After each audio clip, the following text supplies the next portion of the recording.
सबसे पहले तो एक है तो सेफ है, कौन सेफ है आज? सेफ दिल्ली की जनता है जहां पे हर 3 मिनट, जहां पे 3 रेप हर रोज हो रहे हैं 24 घंटे के अंदर। सेफ क्या मणिपुर की महिलाएं हैं जहां नग्न अवस्था में उनको घुमाया जा रहा है? सेफ क्या बॉम्बे में वो वाई कैटेगरी में जो पॉलिटिशियन घूम रहे हैं जिनको खुलेआम गोली मार दी जाती है, वो सेफ है? कोई सेफ नहीं है, सिर्फ भाजपा सेफ है, जनता अनसेफ है। इनका सेफ वाली बात का जवाब देता हूं। कितने सेफ हैं आपको पता है? ये वो पार्टी जो कहती सिक्योरिटी नहीं लेंगे और इनके पंजाब के मुख्यमंत्री का लश्कर जर्रार 36 गाड़ियों का है। जो तो चलिए शुरू करते हैं। मेरे को रुक करना पड़ेगा प्रियंका जी आपको, और फिर मैं स्वामी जी आपके पास आता हूं। प्रियंका जी, एक है तो सेफ है नारा हिट है। क्या आपको लगता है जो हरियाणा में हुआ, जो महाराष्ट्र में हुआ, कहीं वो दिल्ली में ना हो जाए? हालांकि दिल्ली में आप फेवरेट माने जा रहे हैं, ऐसा कई पॉलिटिकल पंडित मानते हैं, लेकिन फिर भी कांग्रेस के साथ आपने अलायंस तो करा था, तो उसका दूरगामी परिणाम तो झेलना पड़ सकता है। अमीश जी, सबसे पहले तो एक है तो सेफ है, कौन सेफ है आज? सेफ दिल्ली की जनता है जहां पे हर 3 मिनट, जहां पे 3 रेप हर रोज हो रहे हैं 24 घंटे के अंदर। सेफ क्या मणिपुर की महिलाएं हैं जहां नग्न अवस्था में उनको घुमाया जा रहा है? सेफ क्या बॉम्बे में वो वाई कैटेगरी में जो पॉलिटिशियन घूम रहे हैं जिनको खुलेआम गोली मार दी जाती है, वो सेफ है? कोई सेफ नहीं है, सिर्फ भाजपा सेफ है, जनता अनसेफ है। पहली चीज। दूसरा सुनिए, दूसरी बात, इन्होंने वो नारा दिया पोलराइजेशन के लिए। इन्होंने क्या बोला? सुधांशु जी बहुत बढ़िया बोलते हैं, उसमें कोई डाउट नहीं। इन्होंने स्टार्ट किया कॉन्स्टिट्यूशनल डायरेक्शन है कि सबको एक साथ रहना है। पोलराइज करने वाली जो पॉलिटिक्स भाजपा ने की है वो आप किसी से छुपी ही नहीं है। जहां तक आपने कहा कि वो महाराष्ट्र में चल गया, हरियाणा में चल गया, तो मुझे ये कहने में कोई प्रॉब्लम नहीं है कि दिल्ली में इनका सामना आम आदमी पार्टी से है। दिल्ली में आम आदमी पार्टी से। सुधांशु देन स्वामी दीपांकर। इनका सेफ वाली बात का जवाब देता हूं। कितने सेफ हैं आपको पता है? ये वो पार्टी जो कहती सिक्योरिटी नहीं लेंगे और इनके पंजाब के मुख्यमंत्री का लश्कर जर्रार 36 गाड़ियों का है। जो कैप्टन अमरिंदर सिंह और प्रकाश सिंह बादल से बड़ा फ्लीट है। मैं दावे से कहता हूं कैप्टन अमरिंदर सिंह से कहीं बड़ा फ्लीट है। और मैं ये नहीं कह रहा हूं जैसे इनकी सरकार है, सिद्धू मूसेवाला की हत्या से लेकर क्या क्या शुरू हो गया, पृथकतावादी चुनाव जीत के आ गए। पहली बार जो पंजाब के उस दौर में नहीं हुआ 1980 के दशक में कि पुलिस स्टेशन को लूट लिया गया और फोर्सिबली पुलिस को छोड़ना पड़ा। कितनी सेफ्टी है सबको समझ में आता है।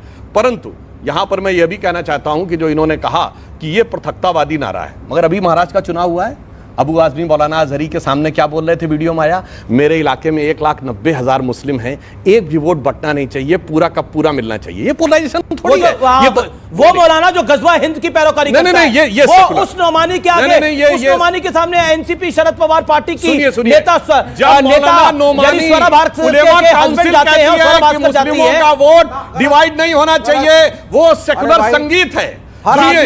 जब इमाम बुखारी कहता है कि फला पार्टी को वोट देना चाहिए, वो सेकुलर संगीत है, उसमें कोई पोलराइजेशन नहीं। रामभद्राचार्य क्या करते हैं? इसीलिए मैं कहना चाहता हूं बड़ी समस्या है मेरी बात। रामभद्राचार्य और बागेश्वर, रामभद्राचार्य और बागेश्वर आप कह रहे हैं? हाँ, रामभद्राचार्य क्या करते हैं और बागेश्वर क्या करते हैं? बागेश्वर धाम वाले रामभद्राचार्य जी भी बोला जाता है, पार्टी का नाम लिया। और सुनिए, वो पड़ोस में बैठे खड़े हुए हैं, वो क्या करते हैं? ये पीरजादा अब्बास सिद्दीकी की फुरफुरा शरीफ के आगे नतमस्तक हो कहते फतवा दो भाई कि कम्युनिस्ट पार्टी को वोट दो।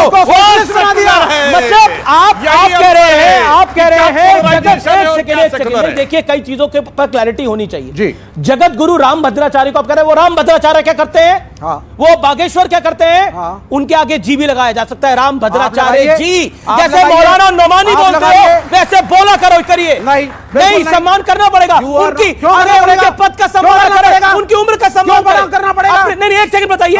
बिल्कुल, मैं बताता हूं क्यों नहीं करना पड़ेगा। माँ बाप का सम्मान मैं बता देता हूं क्यों नहीं करना पड़ेगा। मैं बताऊं क्यों नहीं करना पड़ेगा। ये फुरफुरा शरीफ के आगे बोलेंगे, बोलो। फुरफुरा शरीफ के आगे उम्र का तो लिहाज करिए। अब आप मेरे को बोलने दीजिए। सुनिए सुधांशु भाई, अब क्यों नहीं करना पड़ेगा? रामभद्राचार्य जी, ठीक कह रहे हो ना? रामभद्राचार्य जी ने ब्राह्मणों की कुछ जातियों को नीच बताया। थैंक यू सो मच जी, नहीं बताया। रामभद्राचार्य जी बोला, थैंक यू। अब आप सुनिए पहले। हाँ बोलिए। रामभद्राचार्य जी कहते हैं बड़ा ही अनर्थ हो गया, बड़ा कष्ट दिया गया है आसाराम बापू जी को। मैं अपने दोस्त नरेंद्र मोदी को आपको बोलने की आजादी, उन्हें भी बोलने की आजादी है। आसाराम को छोड़ दें। स्वामी दीपांकर जी नहीं बोलूंगा। हाँ बोलिए जी। स्वामी दीपांकर। केरल में हमास को लेकर बाकायदा रैली निकाली गई, वो वीडियो अवेलेबल है। तुम्हारी सरकार ने केरल में कुछ किया? नहीं होता। All eyes on Rafah, इन्हें ठीक पसंद है हमास फिलिस्तीन के फेवर में बोलोगे, हमास के हिजबुल्लाह के सबक हमास में के मेरा चीफ यानी को नहीं। जी बोलते क्यों हैं नहीं बोलेंगे और आदमी? राम भद्राचार्य और स्वामी राम दीपांकर भद्राचार्य को नहीं और बोलेगा। बागेश्वर को उनके नाम से वाह भाई बुलाते हैं। वाह। हमास के मुखिया को जी बोलते हैं और हाफिज को भी जी बोलते हैं इस देश के कई नेता, और हिंदू धर्म गुरुओं को के आगे जी नहीं लगाते। आसाराम ये बापू देश को भी छोड़ना देख रहा है सही है।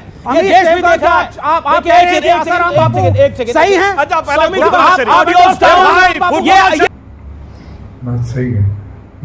राम भद्राचार्य हमारे हिंदुओं के गुरु हैं, कितने बड़े। हाँ, और ये इंसल्ट कर रहा है, इसको तो वहीं जूता से मारना चाहिए तुरंत। हमास के कमांडर को जी बोलता है, साला क्या बोलूँ, यूट्यूब पे गाली नहीं दे सकते। चलिए, अगर आपको वीडियो पसंद आए तो वीडियो को लाइक जरूर करें, चैनल को प्लीज सब्सक्राइब कर ले, और आप चाहे तो कमेंट में जो चाहे वो विवेक को बोल सकते हैं। वीडियो को पूरा देखेंगे। आपका धन्यवाद।